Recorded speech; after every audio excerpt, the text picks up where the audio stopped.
पश्चिम अफ्रीकी राष्ट्रपति इब्राहिम बुबकर कीता ने इस्तीफे की घोषणा की है। राज्य टेलीविजन ने सैनिकों द्वारा कब्जा किए जाने के बाद घोषणा की। राष्ट्रपति केटा ने कहा कि सरकार और संसद को भंग कर दिया गया था। मैं खुद को सत्ता में रखने के लिए खून नहीं बहाना चाहता, उन्होंने कहा। उनकी घोषणा के बाद वह और प्रधानमंत्री सहित अन्य सैनिकों द्वारा गिरफ्तार किए गए और राजधानी के पास एक शिविर में ले गए। क्षेत्रीय संगठनों सहित अंतर्राष्ट्रीय स्तर पर इस घटना की निंदा की गई है। इससे पहले एक सरकारी प्रवक्ता ने बीबीसी को पुष्टि की कि राष्ट्रपति इब्राहिम कीटा को सैनिकों द्वारा गिरफ्तार कर लिया गया था। भाईचारे के संवाद की अपील करने के बावजूद प्रधानमंत्री बूबू सिसे को भी गिरफ्तार किया गया है।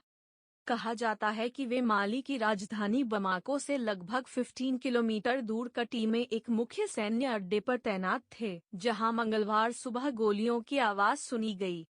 विद्रोही सैनिकों ने एक जूनियर सेना अधिकारी के शीर्ष कमांडर को पकड़ने और शिविर का नियंत्रण लेने के बाद राजधानी पर मार्च किया। राजधानी में राष्ट्रपति विरोधी प्रदर्शनकारियों द्वारा उनका स्वागत किया गया। बाद में दिन में सैनिकों ने राष्ट्रपति कीता के आवास पर धावा बोल दिया और उन्हें और प्रधानमंत्री को गिरफ्तार कर लिया। गिरफ्तार किए गए अन्य लोगों में राष्ट्रपति के बेटे, उच्च सदन के स्पीकर, विदेश मंत्री और वित्त मंत्री शामिल हैं। बीबीसी संवाददाता अब्दुल बाले के अनुसार इस घटना का नेतृत्व करती सेना शिविर के उप प्रमुख कर्नल मलिक दिवा और एक अन्य कमांडर जनरल सादियो कामारा ने किया था। यह इस समय ज्ञात है कि वह पद छोड़ने के बाद क्या करेंगे। कुछ समाचारों में यह उल्लेख किया गया है कि भुगतान के विवाद ने शिविर में विद्रोह की स्थिति पैदा कर दी है। बीबीसी संवाददाताओं ने अधिकारियों के हवाले से कहा कि यह घटना सैन्य तख्तापलट की तरह नहीं दिखी, लेकिन वह परिदृश्य वैसा ही है जैसा 8 साल पहले हुआ था। ऐसा कहा जाता है कि इस घटना के बाद रैलियां और लूटपाट हुई।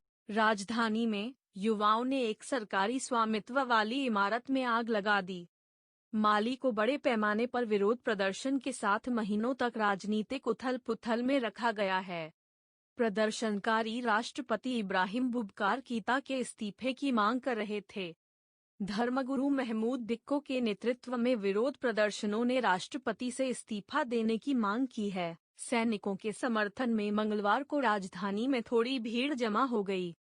कीता को 2018 के चुनावों में दूसरी बार चुना गया है, लेकिन भ्रष्टाचार, अर्थव्यवस्था के खराब प्रबंधन, जिहादियों के कारण बिगड़ती सुरक्षा स्थिति और बढ़ती जातीय हिंसा से व्यापक असंतोष है।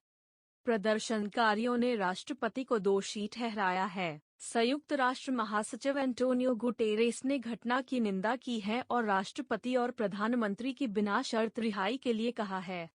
उनका विचार है कि संवैधानिक व्यवस्था को तत्काल बहाल किया जाना चाहिए।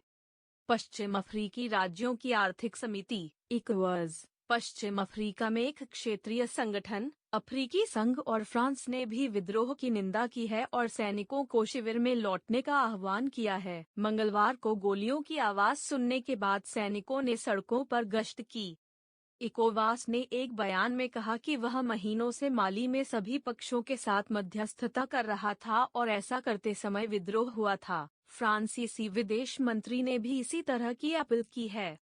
इससे पहले बामाको में फ्रांसीसी दूतावास ने ट्वीट कर लोगों से घर के अंदर रहने का आग्रह किया था। इस्लामी आतंकवादियों से लड़ने के लिए माली में फ्रांसीसी सैनिक भी मौजूद हैं। अंत में दोस्तों, आपको वीडियो कैसा लगा? कृपया लाइक, शेयर और कमेंट करें। अगर आप पहली बार चैनल पर आ रहे हैं तो कृपया सब्सक्राइब करना ना भूलें।